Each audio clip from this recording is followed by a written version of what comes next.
Profit series میں آج ہم نوح علیہ السلام کا واقعہ سنیں گے۔ نوح علیہ السلام نے جب اللہ کو پکارا تو اللہ نے نوح علیہ السلام کو ایک بڑی کشتی بنانے کی وحی کی۔ نوح علیہ السلام ایک پہاڑ پہ رہتے تھے۔ لوگ جب نوح علیہ السلام کو کشتی بناتے ہوئے دیکھتے تو ان کا بہت مذاق بناتے اور کہتے یہ کیسا مجنون ہے جو پہاڑ پہ کشتی بنا رہا ہے۔ دھیرے دھیرے بہت محنت کے بعد ایک بہت بڑی کشتی تیار ہو گئی۔ ایک جگہ آتا ہے کہ نوح علیہ السلام نے یہ کشتی 100 سال میں تیار کی۔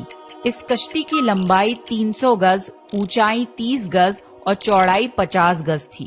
ایک اندازے کے مطابق اس کشتی کی لمبائی 1 کلومیٹر سے زیادہ تھی اور گہرائی 30 ہاتھ تھی۔ یہ کشتی عام کشتیوں کی طرح اوپر سے کھلی ہوئی نہیں تھی، بلکہ اس کو جیسے نیچے سے بند کیا گیا تھا ویسے ہی اوپر سے بھی بند کیا گیا تھا تاکہ اوپر سے جو بارش برسے وہ انہیں نقصان نہ دے۔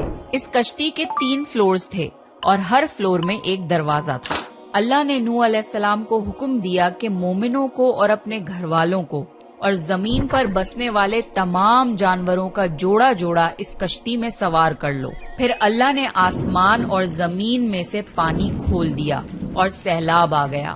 اس سیلاب نے دنیا میں رہنے والے انسان اور جانور سب کو غرق کر دیا۔ طوفان کا پانی پہاڑوں سے بھی اوپر ہو گیا اور صرف نوح علیہ السلام کی کشتی اس طوفان میں باقی رہی۔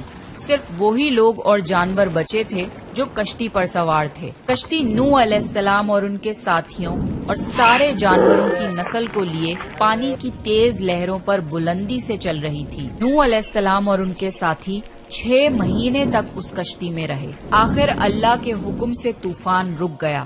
اللہ نے زمین کو حکم دیا کہ وہ پانی نگل جائے۔ زمین نے سارا پانی نگل لیا اور زمین خشک ہو گئی اور کشتی پہاڑ پر جا کر ٹھہر گئی۔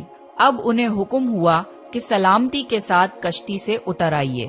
آپ سب پر برکت نازل ہوگی اور ان نسلوں پر بھی جو آپ سے پیدا ہوں گی۔ پھر صرف نوح علیہ السلام سے آگے کی نسل شروع ہوئی۔ سارے جانوروں کی نسلیں بھی یہیں سے پھر سے پیدا ہوئیں۔ نوح علیہ السلام کی کشتی آج بھی موجود ہے۔